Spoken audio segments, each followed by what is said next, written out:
The Tao of Self-Confidence, episode 533. Welcome to the Tao of Self-Confidence, where I share stories of amazing women who have discovered their inner journey to self-confidence. Visit our website at thetaoofselfconfidence.com. Your inner journey to self-confidence awaits. Well, hello, friend. Welcome to the Tao of Self-Confidence, where I share stories of amazing women who have discovered their inner journey to self-confidence. I'm your host today, Sheena Yap Chan, and today I have a phenomenal lady on the show today. She is the creator and host of the talk show called Now You Know, and I'm really excited to have her on to share her story with us today on self-confidence. So without further ado, I'm going to introduce you to Nicki Sun. Nicki, how are you today? Maybe you can fill in a little bit more about yourself to our listeners.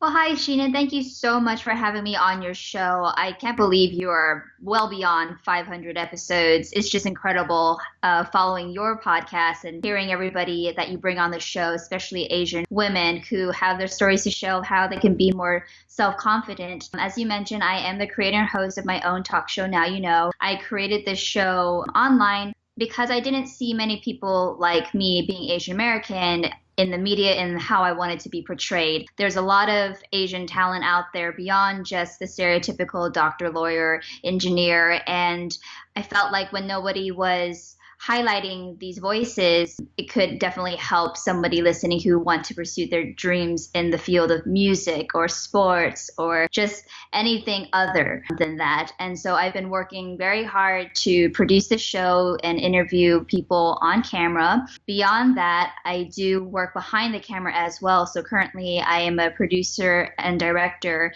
and I create content with a lot of music artists at the Yunus and Soraya Nazarian Center for the Performing Arts currently, and I definitely go around filming and also freelance hosting and emceeing nationwide. So it's really, really fun. Awesome. Well, thanks for sharing that. And, that's great that you've created this show.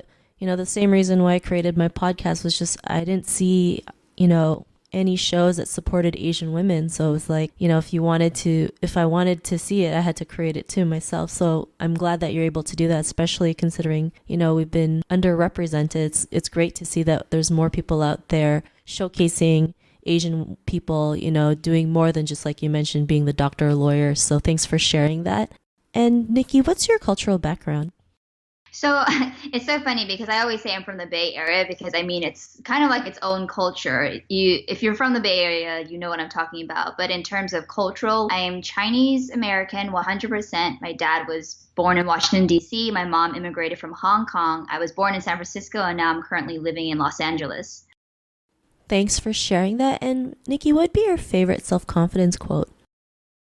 My favorite self-confidence quote has always been, "You are enough." It's three simple words, just like I love you, and also just like I love you and you are enough. Like this short phrase is something that I can say to myself every day and just know that when I'm facing the world and anything that I'm doing, I just know that I'm enough. Thanks for sharing that. And, those three simple words are super powerful, especially, as women, as Asian women, we never feel like we're enough. We feel like we need to do and be more, not realizing like who we are is just more than enough. So thanks for sharing that. And in your own words, how do you define self-confidence? There's many different ways, but I guess just going off of the same confidence quote, that's my favorite. That is literally how I define self-confidence, is knowing that you are enough. And when you know that you're enough, like that is all the self-confidence you need. You don't have to prove yourself to the world. It's knowing that you are who you are and that's enough. Thanks for sharing that great definition. And Nicki, what was your life like before your discovery of self-confidence?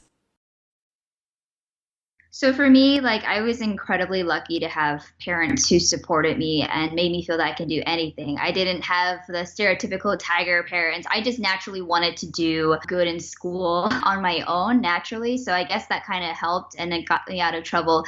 Needless to say, saying that, I was definitely a nerd and a tomboy growing up in school. I mean, I think I focused more on my academics and my extracurricular activities, doing sports and leadership, student leadership, ASB, class president, all that stuff. I just wanted to be involved and do all these activities. So, I mean, I kid you not, like I never wore makeup. I never cared what I looked like. I never wore makeup. like a typical outfit for me was showing up in school, baggy basketball shorts with the oversized hoodie, a ponytail, and I loved wearing boxers. I thought it was the coolest thing. And it's interesting because my mom would always, when she was driving me to school, be like, go up the stairs and change.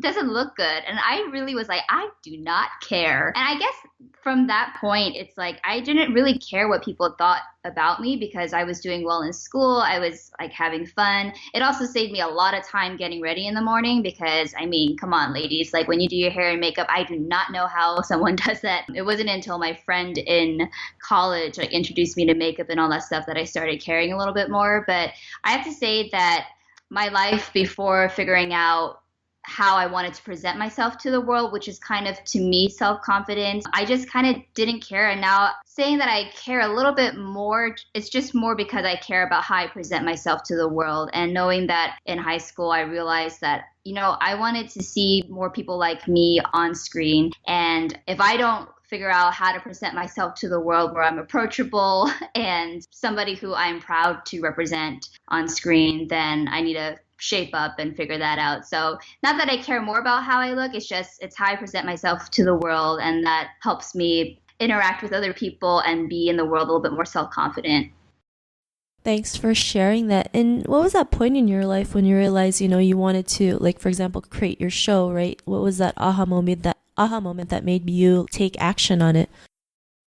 So my dad got cancer when I was in high school, and it was that point where I had no idea how to share the idea of like how somebody could possibly help save a life, like what I could do. I felt helpless at that point because my father was suffering from cancer and I couldn't do anything about it. So I was introduced to a nonprofit organization called the Asian American Donor Program located in the Bay Area. And they go around registering people, Asian Americans and multi-ethnic communities, because when you have cancer and you have stem cell, or if you need a stem cell or blood transplant, especially when you have cancer, you are matched with people within your community, and it's most likely somebody within your ethnic community, and less than 17% is matched within your own family. So I wasn't a match. So how do I ask strangers on the street to like donate and possibly save a life? It's sometimes scary to people, and I just wanted to figure out how to make that more accessible to other people. So at that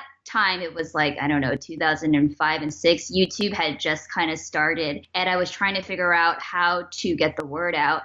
And I realized that, you know, I had connections with a lot of Asian American entertainers, and I had a passion for media, and putting those two together, infotainment, I just wanted to spread the word a little bit more and show that, hey, if these celebrities can like swab their cheeks with a Q-tip and like submit it and save a life, then you can too. And I think that was my aha moment in that, you know, in wanting to get the word out, how to make it more fun, and at the same time focusing on the Asian American community. So that's when I decided I wanted to start a show, my show Now You Know. Thanks for sharing that story. And, you know, I didn't even realize, you know, they had that type of donor programs, you know, that's specific for Asian Americans, which is great because sometimes it's not always easy to find a donor. And like you mentioned, the blood type. So I think that's great that they have that kind of programs out there. And, you know, because of this realization, what's your life been like now?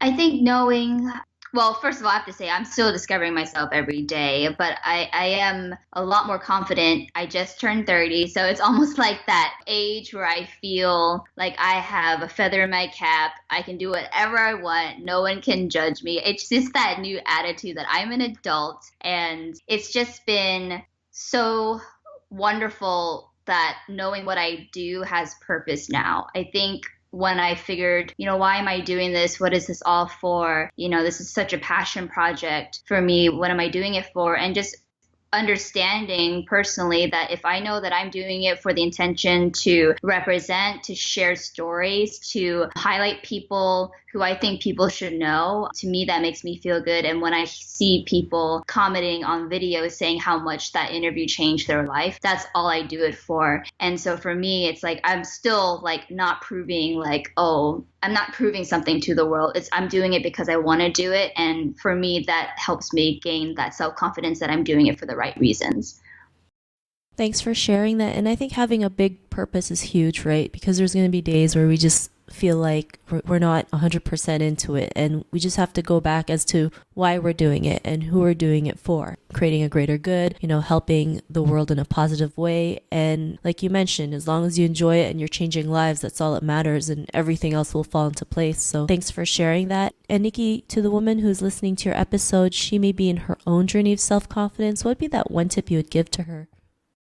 There's so many people out there that have journeyed or are in the same boat as you. No two stories are ever identically the same, but I would definitely say reach out to other women who are in your line of work. It doesn't have to be Asian American or Asian American women per se, but for me, I found solace in connecting with other women who also help empower me, because when you're surrounding yourself with people who motivate you, that's going to be your biggest motivation to do what you want to do. And I have to say that there's been many times in my career where I'm like, am I doing this? Should I be doing this? Like, it seems hard. It seems like there's not like a help wanted sign in a window. What I'm trying to create is something that hasn't been created. And, I feel like you have to keep trying. And if you fail, that's something that, hey, I did that, but now I can do it. And another quote that has helped me is never place a period where God has placed a comma. It has helped me so much in my darkest of times to continue to persevere, know that you have a purpose. And if you haven't figured out what your purpose is, it's okay. It's totally okay. I used to beat myself over the head for not knowing my purpose immediately. And I've discovered that it's okay to not know what you want to do in life yet. Just that's a comma. God has placed a comma. It's not a period. So just keep figuring out. And that would be kind of my little advice to other women out there. Thanks for sharing that awesome advice. And it's so true. Sometimes we have no clue what we're doing. We don't know what our purpose is, but it's also just learning to ask the right questions. I think the answer will appear, and you don't have to beat yourself up for it, because when it comes, you'll feel it. You'll know, right? Like your intuition will know it. So I think, that's great that you mentioned that. And Nicki, if our listeners wanted to get to know a little bit more about you and what you do, or check out your show, is there any links or social media profiles we can connect with? Absolutely. So you can check out my show. I am definitely in the process of revamping my channel right now to include more behind the scenes stuff, because, being a woman in the media field it's a very male dominated world. And I just want to show other women that they can do it too. So if you all want to follow me on YouTube at Nicki Sun, spell it Nickisun, and at Nicki Sun on basically every other social media platform, Instagram, Facebook, Twitter, and my website. I'd love to connect with you. Awesome. Well, thanks for sharing that. And to our listeners, if you want to connect with Nicki, you can also head on over to thetaoselfconfidence.com and search for Nicki's name. Her show notes will pop up along with everything else that we talked about. And I'm just really grateful for Nicki today to come on the show and share her story with us and tips on self-confidence. So thank you so much, Nicki. Yeah, well, thank you so much, Sheena, for having me on the show. It's just been a pleasure chatting with you and just hearing everybody else. And just kudos to you for having a show like this and having the ability for women to share their voice on your platform. We really appreciate it. Not a problem. It was really great having you on the show. And to our listeners, be on the lookout for another new episode of another amazing woman's journey to self-confidence. And we'll talk to you soon. Bye for now. Thank you for tuning in to another amazing episode of The Tao of Self-Confidence. Get your free audiobook by visiting our website at thetaoofselfconfidence.com. Your inner journey to self-confidence awaits.